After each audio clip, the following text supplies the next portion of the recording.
جب یقین بگڑ جاتے ہیں تو یقین کے بگاڑ سے اسباب کو اعمال پر مقدم کیا جاتا ہے. جب اسباب اعمال پر مقدم کیے جائیں گے تو اعمال کے اندر بگاڑ پیدا ہوگا. جب اعمال کو چھوڑا جائے گا اسباب کے لیے تو اللہ رب العزت زندگی کے تمام نقشوں میں اور تمام شکلوں میں بگاڑ کے فیصلے فرمائیں گے.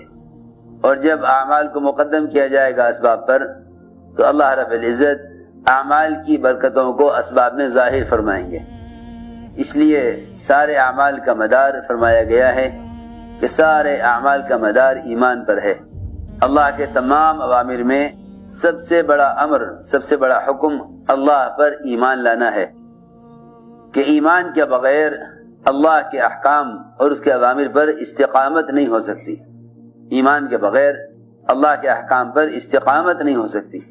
استقامت کا مطلب یہ ہے کہ مسلمان پورے دین پر چلے حالات کے مقابلے میں. یہ نہیں کہ حالات جتنے دین پر چلنے کی گنجائش اور اجازت دیں اتنے دین کو اختیار کر لے، باقی دین کو چھوڑ دے کہ اس کا دین ناقص ہو جائے گا. اس لیے کہ استقامت دین کے کسی ایک حکم پر جمنے کو نہیں کہتے بلکہ پورے دین پر چلنے کو استقامت کہتے ہیں. اللہ ہی نے فرمایا قرآن میں وَأَنِ اعْبُدُونِي هَذَا صِرَاطٌ مُسْتَقِيمٌ کہ تم میری عبادت کرو، یہ سیدھا راستہ ہے. اللہ کی کامل اطاعت کو صراط مستقیم کہتے ہیں. مسلمان اس زمانے میں یہ سوچتا ہے کہ زندگی کے تمام شعبوں میں، تجارت میں، زراعت میں، بیاہ اور شادیوں میں، شکل اور لباس میں، اپنی تمام ضروریات زندگی میں جس طرح چاہو زندگی گزارو، لیکن جھکنا اللہ ہی کے سامنے ہے.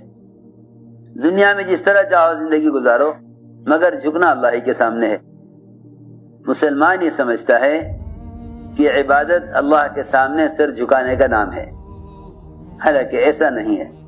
ایمان نماز میں سر جھکانے کا نام نہیں ہے صرف، بلکہ زندگی کے تمام شعبوں میں اس کے دل کا جھکاؤ اللہ اور اللہ کے رسول کی طرف ہو، اس کو سر کے جھکانا کہتے ہیں.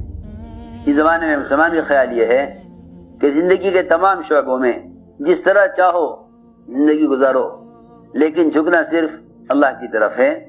میرے دوستو، بزرگوں، عزیزوں، سر کا جھکانا عبادت نہیں ہے صرف، بلکہ زندگی کے تمام شعبوں میں اللہ تعالیٰ کے احکام کا پابند ہو کر چلنا، اس کو عبادت کہتے ہیں.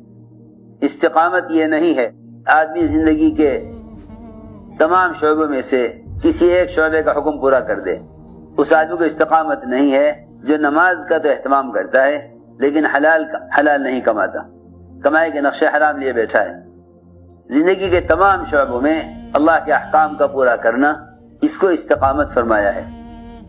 امام غزالی فرماتے ہیں 10 چیزیں عبادت ہیں: نماز، روزہ، حج، زکوٰۃ، ذکر، تلاوت، دعوت اللہ کی محنت اور تجارت اور پڑوسیوں کے حقوق اور سنت کا اہتمام.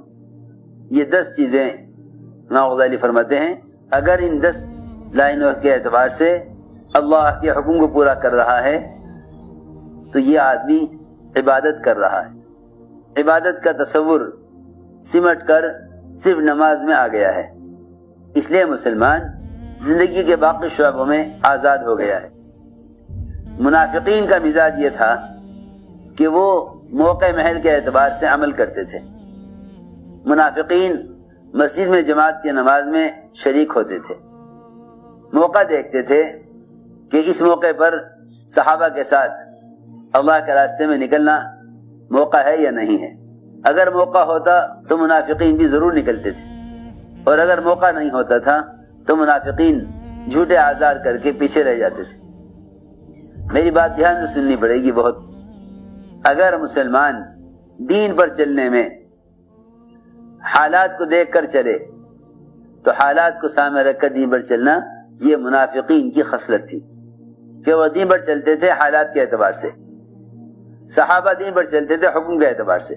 اس لیے اللہ نے فرمایا قرآن میں وَمِنَ النَّاسِ مَن يَعْبُدُ اللَّهَ عَلَى حَرْفٍ کہ ایسے بھی لوگ ہیں کہ جو اللہ تعالیٰ کی اطاعت کرتے ہیں کفر اور اسلام کے کنارے کنارے، اگر حالات اچھے دیکھتے تو آ جاتے تھے اسلام کی طرف، اگر حالات بگڑے ہوئے دیکھتے تو یہ کفر کی طرف پلٹ جاتے تھے۔ تو منافقین کفر اسلام کے بارڈر پر چلتے تھے۔ بارڈر پر چلنے والی قسم وہ ہے جو یوں کہتی ہے کہ صرف فرائض پورے ہو جائیں بس یہ کافی ہے اسلام کے لیے۔ اس زمانے مسلمان کہتا ہے صرف فرائض پورے ہو جائیں یہ اسلام کے لیے کافی ہے، حالانکہ فرائض تو اسلام میں داخل ہونے کی شرائط ہیں کہ جب کسی کو اسلام کی طرف دعوت دی جاتی اس کو بتلایا جاتا تھا کہ تمہارے اسلام میں داخل ہونے کے لیے یہ شرط ہے کہ تمہیں نماز پڑھنی ہوگی، روزے رکھنے ہوں گے، مال کی زکوٰۃ ادا کرنی ہوگی، بیت اللہ کا حج کرنا ہوگا، اور سب سے پہلی بات یہ کہ شہادتین کی گواہی دینی ہوگی، کیونکہ فرمایا حدیث میں اسلام کی بنیاد 5 چیزیں ہیں۔ یہ تو اسلام کی بنیاد ہیں، پھر اسلام کیا ہے؟ اسلام کا تعارف اور اسلام کی پہچان اور اسلام کا کمال وہ اتباع سنت میں ہے۔ صرف فرائض تک اسلام کو محدود سمجھنا یہ گویا اسلام کی بنیاد تک اسلام کو محدود کرنا ہے، ایسا نہیں ہے، بلکہ آپ جانتے ہیں کہ بنیاد ہوتی ہے، بنیاد پر عمارت ہوتی ہے۔ عمارت سے پہچانا جاتا ہے کہ یہ عمارت کس مقصد کے لیے ہے، یہ اسپتال کی عمارت ہے، یہ مسجد کی عمارت ہے، یہ ہوٹل ہے، یہ اسکول ہے، یہ کالج ہے۔ بنیاد نظر نہیں آتی بلکہ عمارت نظر آتی ہے۔ اسلام کا تعارف وہ اتباع سنت سے ہوگا۔ صرف فرائض پر عمل کر کے مسلمان یہ سمجھے کہ دین کامل ہو گیا ہے، ایسا نہیں ہے۔ میں عرض کر چکا امام غزالی کی بات، فرماتے ہیں کہ 10 چیزیں عبادت ہیں۔ ایک بات اور سننا غور سے، عبادت کہتے ہیں اللہ تعالی کی کامل اطاعت کرنے کو، اور اطاعت یہ اللہ کا حق ہے، ایسا حق ہے نہ اللہ کے غیر کی اطاعت ہو سکتی ہے نہ اللہ کے غیر کی عبادت ہو سکتی ہے۔ ایسا حق ہے نہ اللہ کے غیر کی اطاعت ہو سکتی ہے نہ اللہ کے غیر کی عبادت ہو سکتی ہے۔